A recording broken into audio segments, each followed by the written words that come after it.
Malaysia ino hadin ye ka Ukraine ka kanitu kelas sdang ban ino no ye ka. Russia has deployed launching systems capable of sending deadly thermobaric rockets at Ukrainian targets.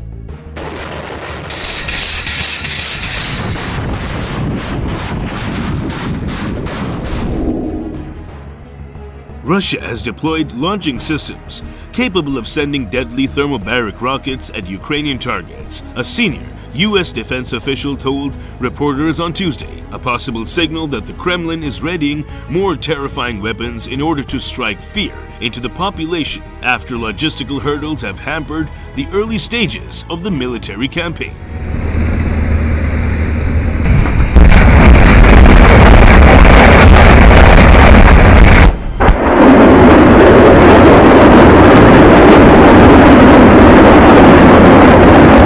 The official, who spoke on condition of anonymity to discuss a sensitive military topic, would not confirm where Russia had placed the thermobaric launchers, and the Defense Department had not confirmed that Russia had put in place or used any thermobaric munitions as of Tuesday, according to the official. But Kiev and observers on the ground have gone further. Ukraine's ambassador to the United States and rights group said on Monday that Russia had already used the weapon.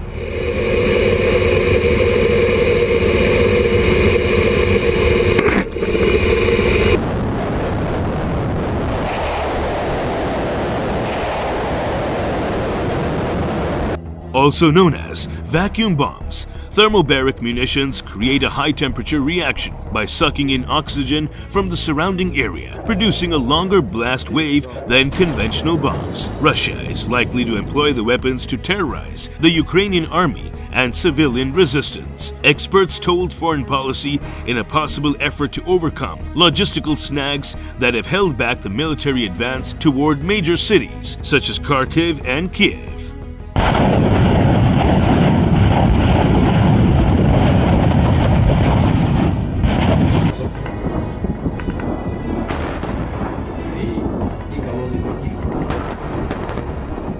They will kill, not just in the direct vicinity of the impact, said Mick Mulroy, a former Deputy Assistant Secretary of Defense and CIA officer. It will suck the oxygen out of the air and out of the lungs of people nearby. It is horrendous. Russia's defense ministry warned Tuesday of imminent, high-precision strikes in Kiev, Ukraine's capital. But the deployment of thermobaric-capable launchers, such as the TOS-1 multiple rocket launcher, has put officials and experts on alert that Russia may move toward less precise weapons as it expands precision-guided weapons at a high rate and starts to consider siege warfare to take major cities.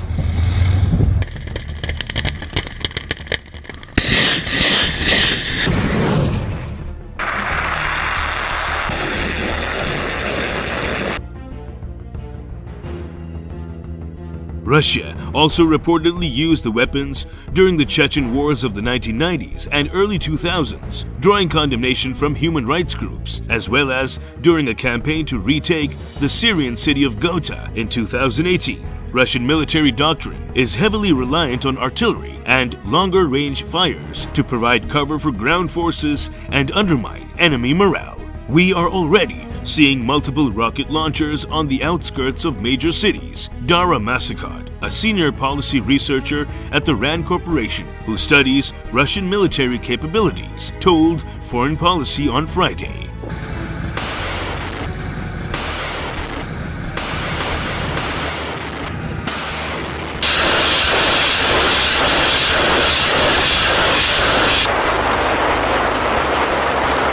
Russia has fired more than 400 missiles into Ukraine over the course of the six-day conflict. According to Pentagon estimates, most of them short-range ballistic missiles. But U.S. officials insist that Russian troops, not Ukrainians, are the ones with a morale problem right now. The senior U.S. defense official who spoke to reporters said today that a significant number of Russia's more than 150,000 invading troops that were arrayed along Ukraine's border, more than 80% of whom have been deployed in the invasion, were young conscripts drafted into military service.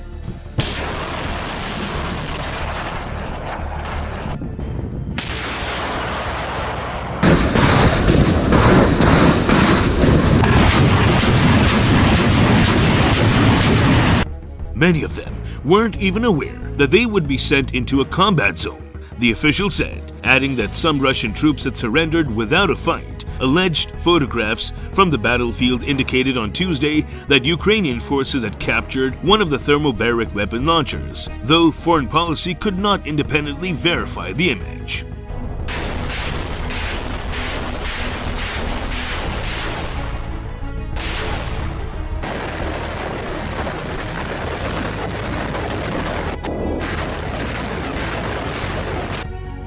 And Russian troops have also run into a full suite of logistical hang-ups on the march. Satellite imagery has picked up a Russian tank, artillery, and supply convoy that stretches dozens of miles moving toward Kiev, but it has mostly stalled. Not only are they running out of gas, they're running out of food, the senior U.S. defense official said. One expert tweeted that the Russian logistical and communications effort was shambolic on Tuesday.